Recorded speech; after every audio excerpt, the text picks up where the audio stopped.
Hi viewers, welcome to our channel. Kondagattu Anjaneya Swamy ఆలయ అధికారులకైతే అటవీ శాఖ వాళ్ళు నోటీసులు పంపించేశారు. అంటే అటవీ భూములు మొత్తాన్ని కూడా ఆక్రమించుకొని అక్కడ కట్టడాలు చేశారని చెప్పేసి ఆరోపణలు అయితే చెప్పారు. మరి ఏం జరిగింది అసలు యాక్చువల్ గా, మరి ఎందుకు ఆక్యుపై చేసేసారు, మరి ఇప్పుడు ఈ ప్రాబ్లం ఎటువైపు వెళ్తుంది? ఎందుకంటే అటువైపు హిందువులు కూడా కాస్త దీని పట్ల ఆగ్రహంగా ఉన్నారని కూడా చెప్తున్నారు. మరి బీజేపీ కూడా ఇన్వాల్వ్ అవ్వడం జరిగింది. ఇప్పుడు దీనిపైన డిస్కస్ చేయడానికి ప్రజెంట్ మనతో పాటు సీనియర్ జర్నలిస్ట్ దుర్గా వడ్లమణి గారు ఉన్నారు. వారిని అడిగి తెలుసుకునే ప్రయత్నం చేద్దాం. నమస్కారం మేడం. నమస్తే అండి మేడం, అంటే కొంత అటవీ భూముల్ని కూడా ఆక్యుపై చేసేసారు, అక్కడ కూడా నిర్మాణాలు చేపట్టారు అని చెప్పేసి ఇప్పుడు అటవీ శాఖ వాళ్ళు కూడా నోటీసులు పంపించడం జరిగింది. సో ఆంజనేయ స్వామి టెంపుల్ ఆలయ అధికారులకైతే సో ఆ కట్టడాలని కూడా కూల్చేసే అధికారం మాకు ఉంది, మేము కూల్చేస్తామన్నట్టుగా కూడా ఆ నోటీసులో మనకు కనిపిస్తుంది. అసలు ఏం జరిగింది, మరి వివాదం ఎక్కడి వరకు వెళ్ళొచ్చు? అటు బీజేపీ ఇన్వాల్వ్ అయింది, కొంతమంది హిందూ సంఘాలు కూడా దీనిపైన ఫైర్ అవ్వడం, ఆగ్రహం వ్యక్తం చేయడం చూస్తున్నాం. ఏం చెప్తారు మేడం ఈ ఇష్యూ గురించి?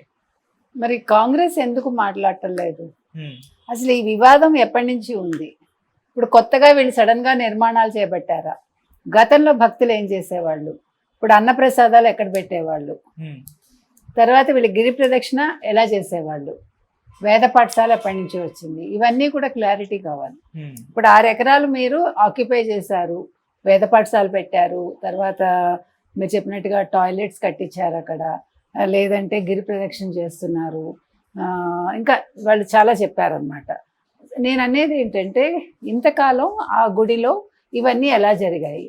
ఆల్ ఆఫ్ ఎ సడన్ 6 ఎకరాలు వీళ్ళు ఆక్యుపై చేశారు. అసలు గుడికి ఎంత ఉంది స్థలం?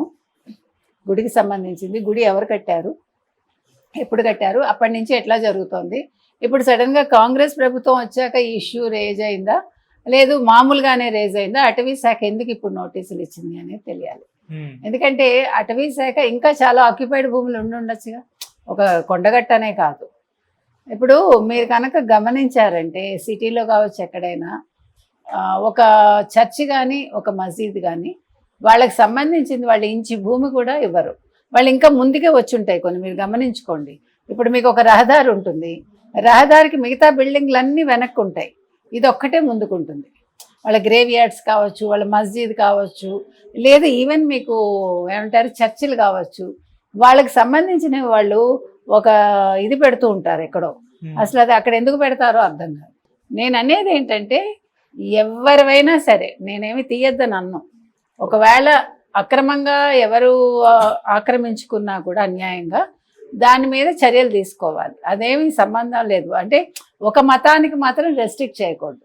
ఏ మతమైనా చేయగలిగితే అప్పుడు కొండగట్టు ఆంజనేయ స్వామి కూడా మీరు చెయ్యండి. కానీ మీరు మొత్తం అన్నీ సర్వే చేయండి.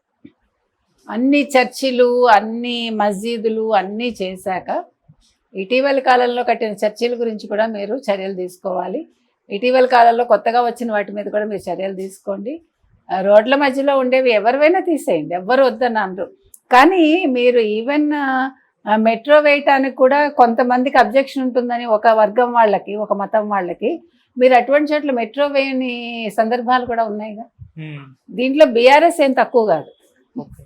ఇప్పుడు అంత దేవుడు భక్తుడిని చెప్పుకునే బీఆర్ఎస్ కేసీఆర్ కూడా ఎంఐఎంకి కొమ్ము కాస్తాడుగా. అజదుద్దీన్ ఓవైసీ విషయంలో ఇప్పుడు అక్కడ ఈవెన్ వీళ్ళు హైడ్రాలో ఇప్పుడు ఆ కాలేజ్ కూలగొట్టారా? ఆ కాలేజ్ కూలగొట్టారా? ఎందుకంటున్నానంటే లాస్ట్ ఇయర్ ఏమన్నారు, అకాడమిక్ ఇయర్ పోతుంది అన్నారు.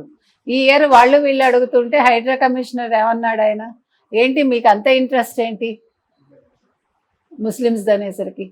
Why you are questioning like that? You should not talk like that కదా. ఒక అధికారిగా మీరు ఇక్కడ హిందువా ముస్లిమా ఇవి మాట్లాడకూడదు. మీరు మీ పని మీరు సక్రమంగా చేసేటప్పుడు, ఒక తిండికి లేని వాళ్ళు ఏదైనా ఇల్లు అక్కడ కట్టుకుంటే, ఒక గుడిసె వేసుకుంటే మీరు ఎలా తీసేస్తున్నారో అలాగే ఎంఐఎంది తీయాలిగా వాళ్ళకి సంబంధించింది.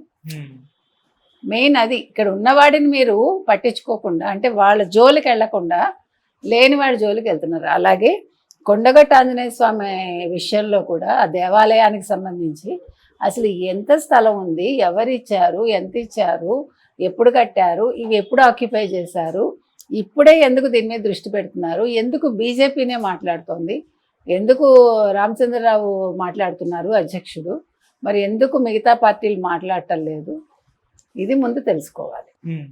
మరి ఇప్పుడు దీని పట్ల అంటే ముందు ఎటువంటి పరిణామాలు చోటు చేసుకునే అవకాశం ఉంది మేడం? అంటే ఇప్పుడు ఆలయాధికారి కూడా రెస్పాండ్ అయ్యి వాటన్నిటిని ఇప్పుడు నిర్మాణాలు చేపట్టారు కాబట్టి సో వాటన్నిటిని కూల్చేసే అవకాశం ఏమైనా ఉందా, లేకుంటే దీన్ని ఏమైనా సార్ట్అవుట్ చేసుకునే అవకాశం ఉంది? ఏ విధంగా ఉండే అవకాశం ఉంది మేడం? ఇప్పుడు వాళ్ళు కనుక నిర్మాణాలు కూల్చేస్తే ఇప్పుడు హిందూ సంఘాలు కూడా ముందుకు వచ్చాయి కదా. సో పీఠాధిపతులు మఠాధిపతులు కూడా కలగజేసుకుని అంటే దీనికి ఒక సరైన పరిష్కారం అయితే కనుక్కోవాలి. ఇప్పుడు నిజంగా వీళ్ళు ఆక్యుపై చేస్తే మిగతా చోట్ల కూడా ఆక్యుపై అయిందా లేదా, నేను చెప్తున్నది అది.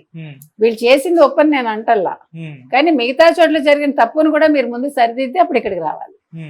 దీనికంటే ముందు కట్టిన కన్స్ట్రక్షన్స్ ఉంటాయి అనుకోండి, చర్చిల్లో కావచ్చు, మస్జిదుల్లో కావచ్చు, అవి మీరు సార్ట్అవుట్ చేసుకున్నారా?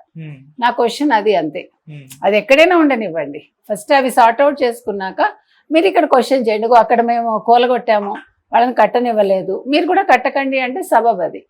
అప్పుడు ఏం చేయాలి? దీని పరిష్కారం, ఆ స్థలం ఇస్తారా వీళ్ళు, ఎంత కట్టాలి వీళ్ళు, దానికి సంబంధించి డబ్బులు, ఇవన్నీ కూడా ఒక పరిష్కార దిశగా వెళ్ళాలి. అంటే కూర్చుని మాట్లాడుకోవాలి. అది లేకుండా ఓన్లీ హిందూ దేవాలయాలనే టార్గెట్ చేస్తే మాత్రం అది ఒప్పుకోవాల్సిన అంశం కాదు. ఇప్పుడు మీకు తమిళనాడులో తిరుపుర కుండ్రం ఉంది. అక్కడ ఏం జరుగుతోంది? ఇప్పుడు తమిళనాడు గవర్నమెంట్ కొత్తగా ఏం చెప్పింది, నిన్నటి వరకు ఏమంది, ముస్లిమ్స్ అక్కడ దీపం వెలిగించడానికి ఒప్పుకోలేదు కాబట్టి మీరు వెలిగించకూడదు అంది. ఇవాళ ఏమంటుంది, అది జైన్స్ది, మీరు దీపం వెలిగించే స్తంభం పక్కన ముస్లిమ్స్ ఉన్నారు, అందుకని మీరు వెలిగించకూడదు అంటుంది. అంటే కొత్త కొత్త విషయాలు ఎట్లా తెర మీదకి తీసుకొస్తారు. నువ్వు ఓటు బ్యాంకు కోసం, నువ్వు ముస్లిం ఓటు బ్యాంకు కోసం చేయొద్దు. ఈసారి కనుక తమిళనాడులో హిందువులు మేల్కొంటే ఖచ్చితంగా డిఎంకే రాదు. సో హిందువులు ఆలోచించుకోవాలి. ఎందుకంటే ఇవాళ తిరుపుర కుంద్రం అనేది ఇవాళ కొత్తగా వచ్చింది కాదు, 2000 సంవత్సరాలకు ముందే ఉంది. ఈ దీపం వెలిగించడం కూడా నిన్న ఇవాళ వెలిగించట్లేదు, 400 ఏళ్ళుగా వెలిగిస్తున్నారు. కాబట్టి ఇలాంటివన్నీ కూడా ఇప్పుడు ఆ జడ్జి మీద కూడా అభిశంసన తీర్మానం కోసం 120 మంది ఎంపీలు సైన్ చేసి వెళ్ళారు కదా ఇండియా ఇది తరఫున. కాబట్టి ఇవన్నీ తప్పు కదా. మీరు ఇది సెక్యులర్ దేశం అని అంటూ మీరు ఒక మతాన్ని టార్గెట్ చేయకూడదు. నేను అంటున్నది అది. కొత్తగా మీ సర్వైవల్ కోసం మీరు హిందువుల మీద బతుకుతూ, హిందూ దేవాలయాల మీద మీరు హక్కులు తీసుకుంటూ, మీరు ఒక దేవాదాయ ధర్మాదాయ శాఖ పెట్టేసుకుని వాళ్ళ ఆస్తులు కావాలి. ఈవెన్ కేరళ గవర్నమెంట్ అంతే కదా, ఎట్లా బంగారం తీసుకోవాలని చూసింది. ఏది పద్మనాభ స్వామి టెంపుల్కి సంబంధించి. ఎందుకు తీసుకుంటారు మీరు? మీకు అప్పుడు మీ మతం ఒప్పుకుంటుందా? నేను అడిగేది ఏంటంటే, హిందువుల ప్రసాదాలు పనికిరావు, వాళ్ళ డబ్బులు, వాళ్ళ ఆస్తులు, వాళ్ళ బంగారాలు పనికొస్తాయా? ఎవడైనా సరే అది న్యాయం అనేది ఒకే రకంగా ఉండాలి.